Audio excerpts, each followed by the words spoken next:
Hello and welcome to the second part of our interview with Ben from 3DXR. So I was lucky enough to spend a couple of days with 3DXR in the middle of July, and it was all about fixing this S900 frame, popping in a Pixhawk and getting it flying. And if you already listened to part one of this audio interview, you'll know that we successfully got that thing flying. But every time I turned around, there was some amazing technology, and 3DXR and Ben are experts in building very large-scale UAVs, both fixed-wing and multi-rotors. So I took the time to sit him down and have a chat about what he does when he's building a UAV system for a customer and the things that he thinks about. Last time, we talked about things like the frame, we talked about the flight controller, telemetry and radios, and in this part we're going to finish up and talk about the other parts of the power system, things like motors and props. So without any further ado, let's get into the second part of the interview. And in this bit we're going to carry on, because we got easily up to 16 minutes without even talking about two big areas that we need to consider, particularly when you're building a big multi-rotor. And that, of course, is the motors and the props. Now, for those of us that have been building 5, 6, 7-inch quads, we'll be using 2205, 2206, maybe 2306 kind of size motors, those kind of sizes with KVs of 2300. And the latest build that I'm doing, the efficiency build, we're actually using lower KVs designed for higher voltage batteries with bigger props. And that's because using a big prop with low KV is far more efficient than running a 5-inch prop going hell for leather. And when you're going and looking at really big multi-rotors, that law applies even more. So Ben, thank you again for spending the time with me this afternoon. Can you talk a little bit about motor and prop selection? Because there's an awful lot of T-motor boxes around in here today. Yes, yeah, we like T-motors. I suppose the first thing want to know is what's the weight of your model going to be in order to calculate which motors and props you'll use.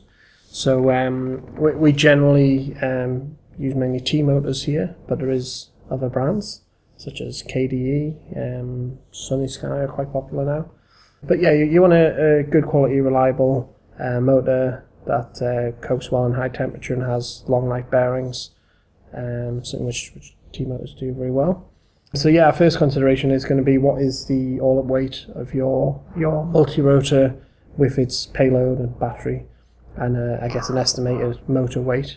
And then we want to calculate how much thrust we need. So normally you want to hover your multi-rotor to be something like 40 to 50% throttle. You need some headroom to maneuver, and also as the battery drains, you won't have the same level of thrust. So yeah, something 40, 50% of its maximum thrust. Propeller wise, so you need to choose the props to match the motor. Generally we'll use a solid carbon fiber prop. For certain size ranges it might be advantageous to use a folding prop, but generally if your prop folds you will be losing in efficiency and you might have sort of flexing actions which are undesirable. So yeah, if you want the best efficiency, a solid one-piece carbon fiber prop will do that. So interestingly, looking at everything in here, all the motors are really, really low profile, but very wide. They're like hockey pucks. Pancake ones, yeah. Pancake motors. Everybody has two-bladed props on them. All the little models that I've looked at in here, it's all two-bladed props.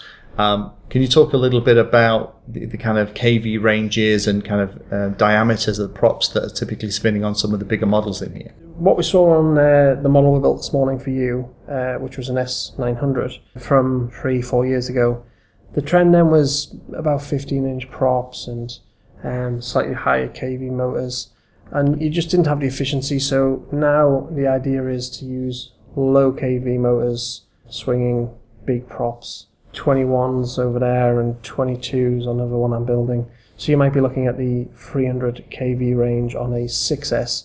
In order to get even better efficiency, you can go up to 12S, and you might be looking at anywhere from 100 kV to 180, swinging 21, 22-inch props, and that will give you the best efficiency.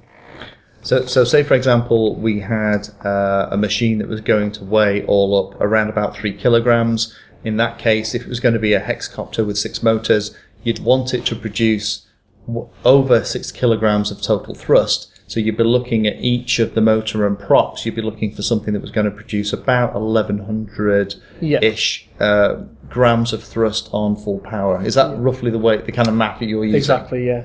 And just to give an example, you saw a small hexacopter the other day, so that was putting in sort of 9-10 inch propeller mark, running at 800 to 1,000 kV. So the props look a little bit exotic as well. Some of them that are in here, the majority of the ones that I'm seeing on anything more than about 8-9 inches seem to be the foldable 2-part props. I'm guessing that's so it's easier to transport. But a lot of them are quite high-end props. They're not the cheap things. They're not £2.50 each from eBay, are they? No. Can you talk a little bit about the props themselves? Right. Well, I suppose in a way the prop can be the most important bit, because that is what is holding your expensive drone in the sky. So there is absolutely no point in buying a £2.50 prop. The lesson, first off, I've compared these directly, a cheap carbon fibre prop to a sort of expensive branded one, if you like. And in my test, the cheap one was 20% less efficient. So a 20% reduction in flight time to me can essentially cost you money if it's a job. You might have to use more batteries in that day and other knock-on effects, as well as just not being able to get the shots you want. But yeah, just the strength of them, the reliability, a good quality carbon fibre prop is worth the investment. Interesting. I know when we spoke last year, you just completed doing those tests, and I was really surprised. Even though the props looked almost identical out of the box, one of them was the expensive T-motor one. The other one was a non-branded copy. Let's say that, and the difference was quite a lot, considering that they looked. If you saw them listed on a website, you'd think they did exactly the same job. Yeah. I mean, you could take the same approach to tyres. Yeah, you could put on some cheap remolded tyre and you don't get the same performance, or it affects other stuff. You put on an unbalanced prop on your motor, maybe it starts to wear your bearings out quicker, and it's not worth the hassle. If you're building a large drone that's 7, 10, 15 kilos, you're likely carrying an expensive payload. You're going to pay money for your motors, your props, your ESCs. The power setup costs a few quid. So you use quality components, safer and worthwhile in the long run. Fab. So what we've figured out now is, by having a rough idea what the weight of the overall model is going to be, by adding up the weight of the frame, the motors, adding a bit for the flight controller, the battery is going to be a huge part, any gimbal that you want, the camera that you want to use, and figuring out the motors and props, those will have a particular amp rating. Can we work back from there back to the battery to talk about how you size those components? The ESCs in particular I'm interested in, because again, you're not using the little compact 4-in-1 ESC setups that I'd normally use on a 5-inch racing quad. No, you can't use that.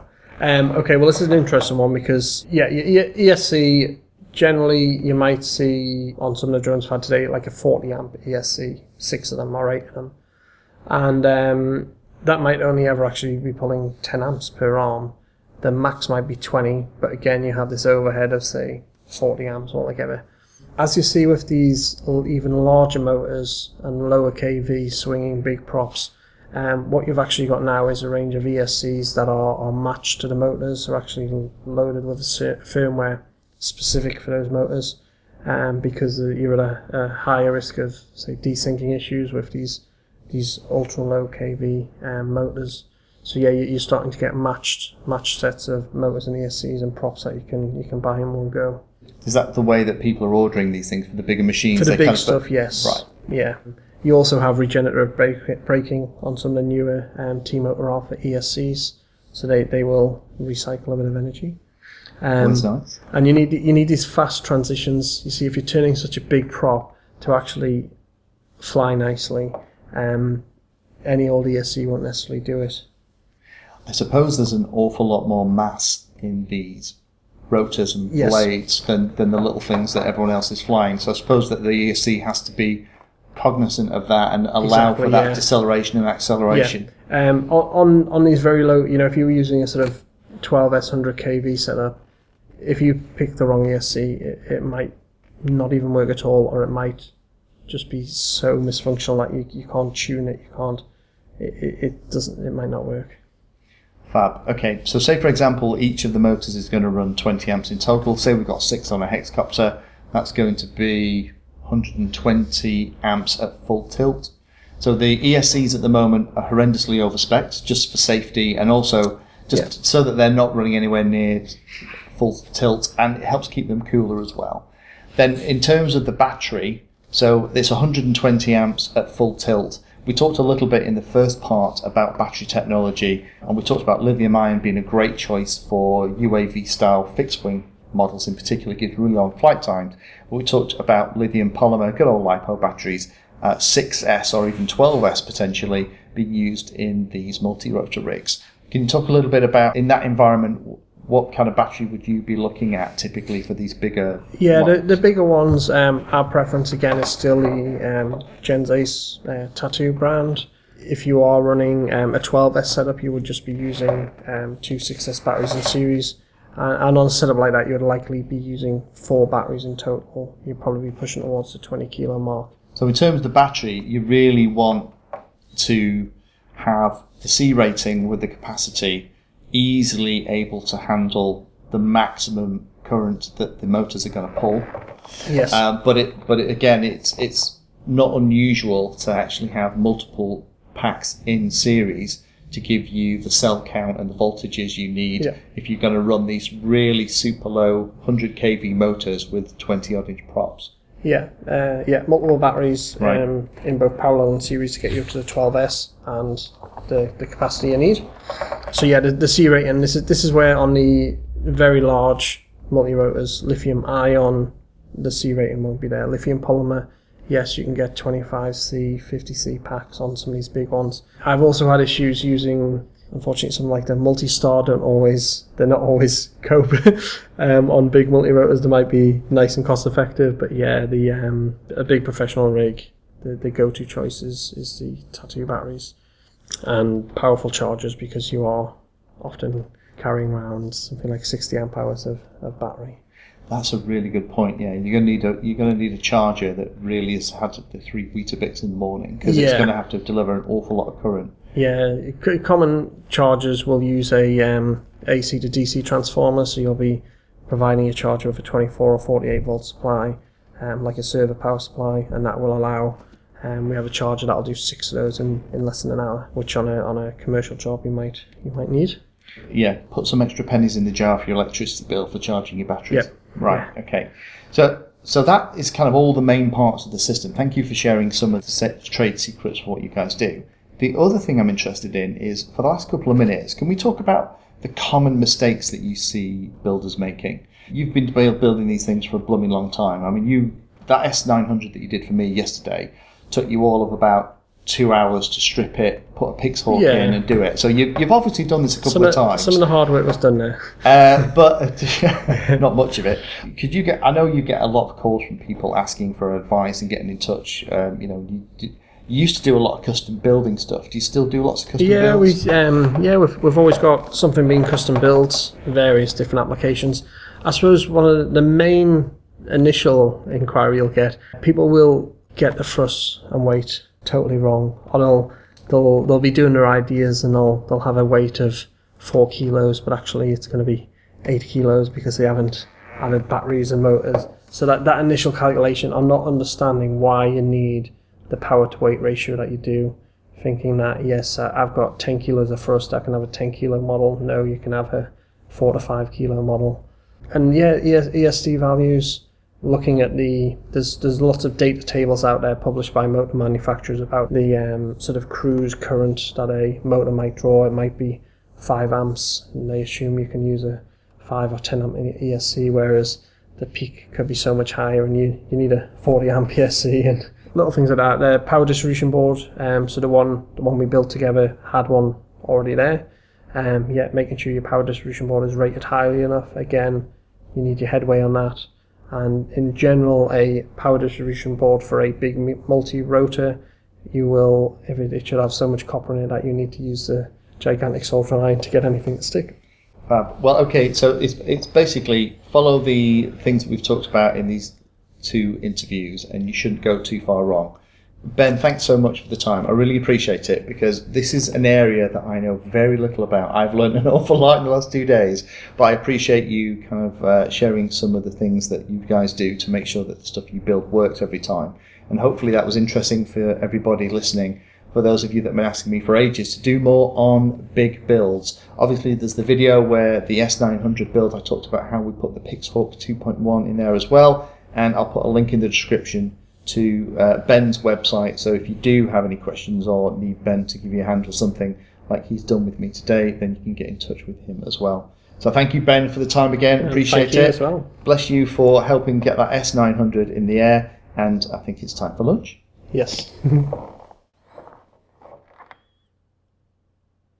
If you found that video useful or like the content, then please hit the like and subscribe button down below. If you want to go the extra step, you can become a Patreon of the Painless 360 channel and help provide support for what I do here. All the videos created here are put into playlists, so if you're interested in a particular topic, have a look at the playlist, and they all are organised in there to make them easier to use. If you're not sure if there's a video for your particular problem or topic you want to know more about, then add Painless 360 to the Google search term that you're interested in, and that should find the video, article or content about the particular thing that you're interested in having a look at.